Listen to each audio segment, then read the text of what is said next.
schedule is dropping all week. We have brand new games and dates, but first, here's what we already know. Here's a look at the first two nights, October 21st and 22nd, with the defending champs tipping off the season with ring night. Actually, knowing that the Lakers, that's the area, that's where Luka made, he helped make them, and now it's like you flip-flop, you roll reverse. So I think on both sides of the ball, whether it is the guards, the posts, the wings, the forwards, like there's so many cool storylines.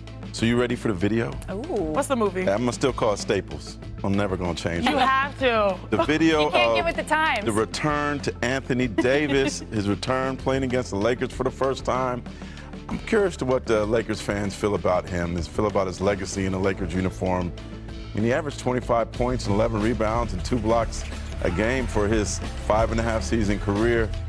Is it worthy, because he's going to be in the Hall of Fame, I have a feeling. is it worthy of putting that jersey in the rafters? Jamal Wilkes, he's in there. He played a couple more seasons, 8 seasons.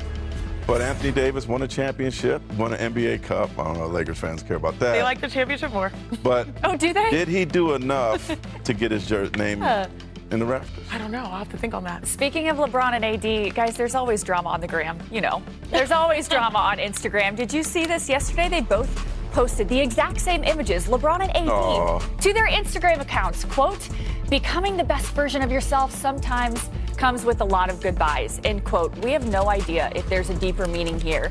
But Mark, what do you think of this post? And I feel like we have to pull out the Brian Windhorst. Why is that? The same quote on the same day. I don't understand the AD part of it, but in terms of the LeBron part, the tea leaves are there. It's the end of the road. Should we get Boys to Men playing or something like that? We've come. Oh, don't do that. We're not trying. Oh, you talking to her or to me? Both of y'all. He said that we're going to miss him when he's gone, using Drake, right, or Jay-Z, and then now he's golfing. When do people start golfing? They start golfing because they have free time, especially athletes. They start golfing when they need something competitive to do, right? Golfing is the thing you can do until Like, why is he starting to golf now? Maybe he just has a new hobby, Mark. That's a hobby that OGs take when they don't have to work no more. OG athletes take. So I'm just wondering if all these tea leaves are there in this latest tweet that tells us it's the end of the road. Hey, don't send the bill I to did me. it. Did I do it better? No. Don't send the bill to me. All right. I don't want to be messy, but like at first I was like, how's the relationship between the two? I know that was a tumultuous last year, but we all know these guys are brothers. So going off of what you're saying, if this is the end of the road for LeBron, you see him playing golf. I don't read too much into that. I more so watch him doing Pilates alongside Queen Savannah. That's what I watch because that's what keeps you top tier form. Pilates is like the ultimate foundational. Every woman, I'm speaking the language right now across America.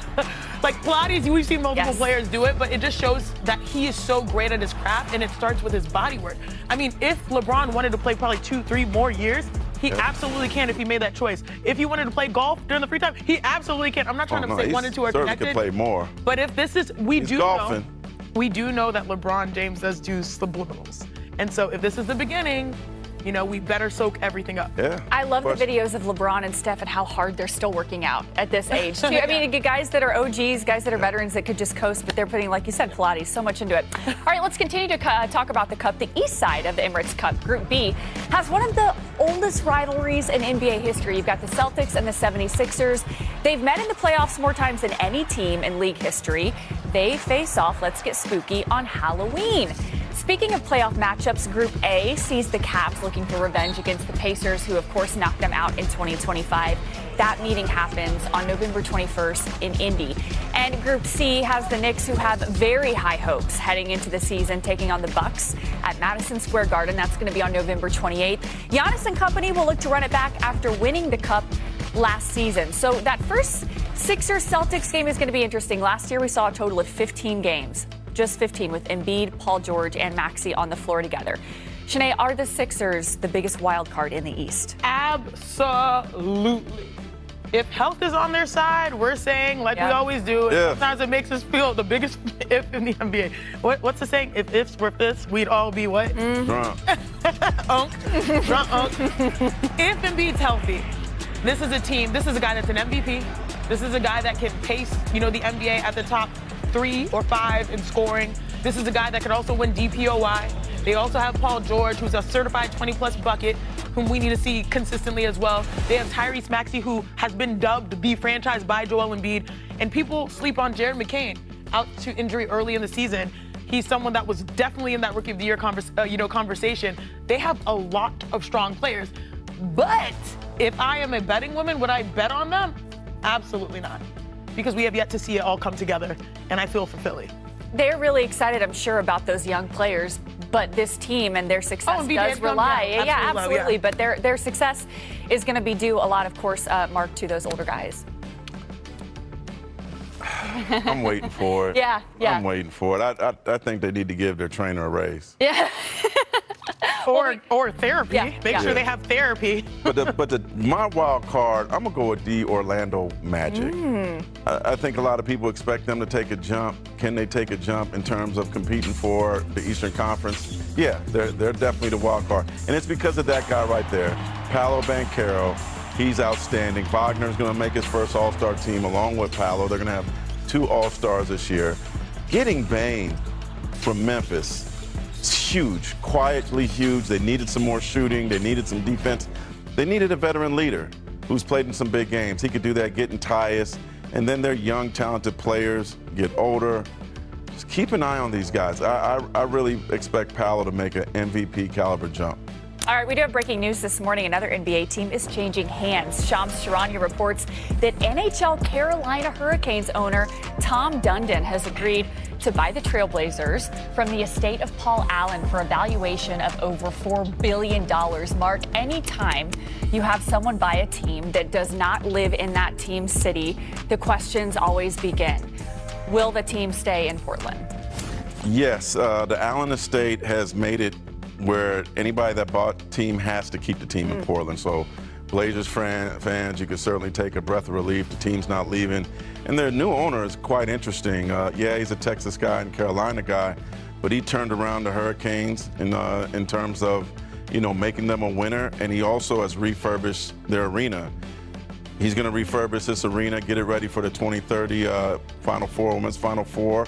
And let's see if he could add some extra juice. But he's an owner that will be a new NBA owner, but I think because of his NHL background and pickleball and other things he owns, I think he's going to do it the right way. Do you play? I was going to say, pickleball's hot. I'm scared of my Achilles. All right, still to come on. Sport for you. Still to come my Achilles. on NBA Today. Between 2 of the best young talents, between Paige Beckers and the Wings facing Kelsey Mitchell and the Fever.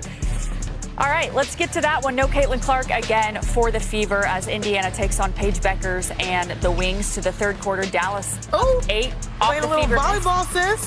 Tips the loose ball up herself, then finds Maddie Siegrist on the break for the hoops plus the foul. Sweet play by Beckers on that setup. All right, to the fourth quarter we go. Beckers uses the screen and hits that mid-range pull-up. Ooh, look at that. Beckers ties Cynthia Cooper for the second most games with 15 points and 5 assists by a first-year player in W history. He's so good at controlling the tempo right here.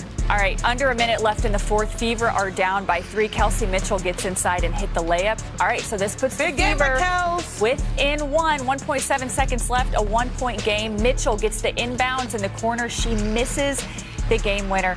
But check out the frustration from someone on the bench on that last play. On another look, you see Caitlin Clark pleading for a foul on the play, coming on the court after the buzzer to yell at an official. Clark clearly upset with the officiating. The Wings are going to win this one by 1 point, 81-80. All right, now let's bring in WNBA insider Alexa Philippou. Alexa, the Fever have avoided setting an exact return date for Caitlin Clark. What do we know about her progress? Yeah, Vanessa, we know that Caitlin Clark has done some full court running over the last week or two, and the update as of Monday is that she was able to add more in that regard and doing that full court running as she works to build her endurance after not doing anything for so long. But she has still not returned to practice. She has still not returned to any sort of team activities yet. And I think with her being out for so long at this point, you also have to expect that the ramp-up period for her to get back on the court is going to take longer as well. And so for the Fever, There have been 11 games that Caitlin Clark has missed since that July 15th injury. They have 11 regular season games left before the playoffs, so some time, but not a ton of time to get her back incorporated, and they've stayed consistent that they are not putting a timetable out there in terms of when we could see her back on the floor. Yeah, I know Fever fans want her back. The Fever, by the way, are getting pretty thin at guard with season-ending injuries to Ari McDonald, Sydney Colson, Shanae. At what point does Indy get anxious kind of about the return to Clark's lineup, to the lineup? Yeah, I think they're probably getting a little nervous right now, but the good news is that we're sort of seeing a little bit of like the tiredness. I was at the Sparks game recently, and all the players were like, it's been a long season. Again, a record number, 44 games that they're having to play. And so you're seeing it wear on players and on teams. But the good thing is Kelsey Mitchell has been a straight-up bucket this entire year. She is an all-star. She is capable of consistently giving you 25 and playing the 1 and 2. And also, if we have the standings, here they are. I mean, this is the Mosh Posh. Is that what I call it? Mosh Posh? In the middle of the W standings. Wow. Look at, let's say, starting at 5 with the Aces, 9, and then also going down to 10. 12.5 are the amount of losses, so about 3.5 games of separation to really see if these teams can really make a boost and try to solidify their spots in the standings. So I believe Indy, they're in the mix, but they definitely have to string together the final 11 wins or so. Yep. All right. The Liberty kicked off a 3-game road trip against the Sparks in LA last night. The starting 5 really showed out in this one for New York. Second quarter, Jonquel Jones starting us off. Jones catches it on the perimeter and leave her open. nails the 3. That's she what finished she's with known 21. for. Come on. Jumping to the third, how about Emma Meesman? Meesman gets it inside, lays it up, plus the foul. Slytherin. She finished with 24 points. All right, later in the third quarter, Leonie Febish gets involved. She catches it on the wing. She knocks down the triple too, Shanae. She finished with 20 points. And to the fourth quarter we go. Natasha Cloud is up next. She drives it to the paint. She's just going to lay it in. She finished with 11 points. And last but not least, Sabrina with the icing on the cake. What she loves to do. Drives and finishes with that layup. She finished with 14 points. Liberty starting 5 all finish in double figures as they defeat the Sparks 105-97. And check it out, their head coach celebrating her 101st win as Liberty coach, the most in franchise history. That's awesome. The Liberty have been without everything. Breanna Stewart for the last 8 games. Alexa, what's the path for her making her return to the court? Well, Breanna Stewart told reporters this weekend that her goal is to get back by her birthday, which is 2 weeks from today. So that is a little bit of time. I've heard that she's actually tracking really well and that thus far she has not had any setbacks in her recovery. So hopefully Breanna Stewart can be back by her birthday in a few weeks. But there is some more good news, I think, coming out of New York. Kennedy Burke is expected to return tonight after being out for the last 2.5 weeks with a calf strain. So that's one more front court piece back for them. And I think if there's any silver lining that they can take from Breanna Stewart being out, from their front court being so thin, it's that they've been able to really get Emma Meesman some reps, some playing time, and it's really allowed her to get acclimated to this Liberty system in the second half of the season. Alexa, I was just going to say, she got her birthday present early. That's Emma Meesman. It's wild. She is averaging in her 5 or so games playing with the Liberty 14 points, 5 assists or 4 assists around there. She's shooting 50, 87. This is someone who was a WNBA champion, a WNBA Finals MVP. She just dropped 24 on 9 of 15 shooting from the field, plus 9 rebounds and 4 assists. Emma is the ultimate gift to a team that is the defending champs, that also acquired Natasha Cloud, that also has great depth, that has JJ healthy, and they're just waiting on their MVP. They're all everything, like the rich get richer. Depth is always a good thing. Thank you so much, Alexa. You always have the best insight. Appreciate your time. All right, now, Shanae, huge news came out of Valhalla on Monday. Is that how you're going to say it? Giant purple. Valhalla. A giant purple egg hatched prior to Valkyrie's practice.